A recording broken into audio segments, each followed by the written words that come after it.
you characterize the state of the economy in Ward 6? I think we're doing well. One of the things we also asked for 4 years ago were restaurants. We've been able to provide far more restaurants than now we probably have, maybe do too many, but we have plenty of places to go eat now. We're seeing job growth taking place. We're seeing Kaiser expand. We're seeing UTC, the aerospace company up there on Arlington. They've actually increased their employees by about 500 over the last 3 years. So we're seeing some job growth. We're seeing some new businesses come in. We're not seeing shops close up. We have people who are relatively happy in our neighborhoods. We're making improvements to our parks. So we're doing the best we can to improve the quality of life in this ward. Mr. Elizalde. I think we can do better. If you take a picture today of Arlanza, La Sierra, and Hillcrest, you would assume you're in 3 different cities. Yep. And we can't keep having that sort of disparity in what is essentially one ward. And this is the kind of disparity that I think is pervasive throughout the city of Riverside, but we need to start doing more to address it. And that means investing more in our parts of the community and making sure that Ward 6 becomes a priority when it comes to spending on Measures 8. Thank you very much. My next question is for Mr. Elizalde. The city staff, and this was mentioned earlier, the city staff and the city council members certainly know downtown Riverside.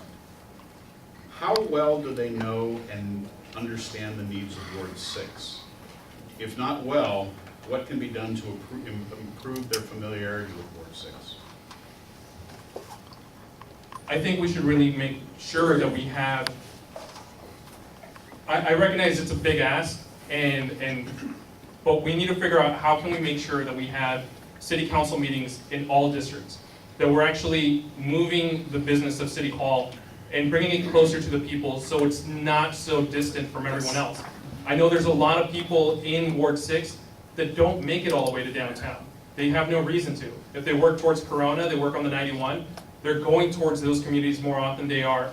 So we need to make sure that we bring government to them, that we're holding town halls, that we're making sure that we're bringing our city staff as well as other department staff constantly to the district where they can be, to the ward, where they can be heard.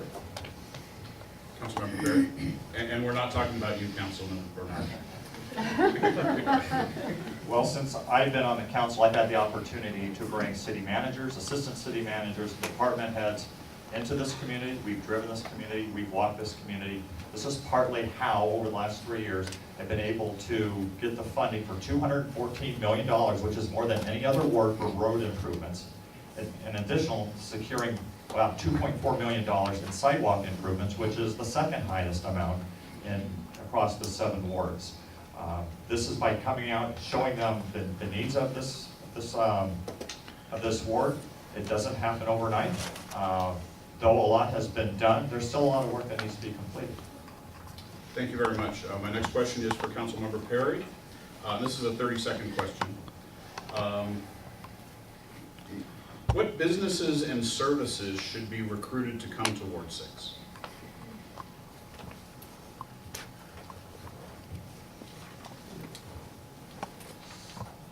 One of the things I think we can use more medical staff, medical facilities. We can use professionals out here, professional services such as whether it's real estate, insurance, high tech. It would be nice to have some high tech companies come out here. We are in discussions with a couple different companies that we're having discussions with, trying to bring them out, exposing them to the ward, showing them some of the open space we have to see if we can get them to make the investment here. Mr. Elizalde. I think our district is perfectly situated to ensure that we can bring small batch manufacturing back towards Riverside. There's a lot of companies that have demonstrated interest in creating prototypes, and they need a skilled base to be able to do so. We have talented people, especially those that work at RRR or UTC, to make sure that we have the skill set here locally, as well as the amount of investment that's gone into CTE programs in Albert Unified that is actually making sure that we have much more skills assessment and a skill set that can make sure that we're not just selling things, but that we're building them, that we're creating them, and taking them to market. Thank you, Mr. Elizalde. My next question is for you. For more than a decade, the traffic around the gallery at Tyler has been very bad, especially at peak shopping times. What can be done to relieve the congestion around the mall, as well as the freeway on and on ramps, to provide greater convenience to shoppers and diners and protect a major sales tax generator for the city? Well, I'm glad that people are going. A lot of malls, a lot of malls have closed down, like in the last, decade as well. And we have a vibrant one that is still attracting a lot of people. However, when it comes to the development or like the expansion of those, of the different stores that are in the area, we need to start figuring out how can we actually engage and make this a much more walkable community. We have a lot of shops, and I just kind of wish people could park their car and walk across the street. A lot of outdoor shops in other communities, Victoria Gardens, etc. That's the push that they've made for their malls. I think that we can hopefully do the same. Councilmember Perry? I've had the ability to work with Caltrans to do a number of things in that one particular area, Tyler and the 91 freeway.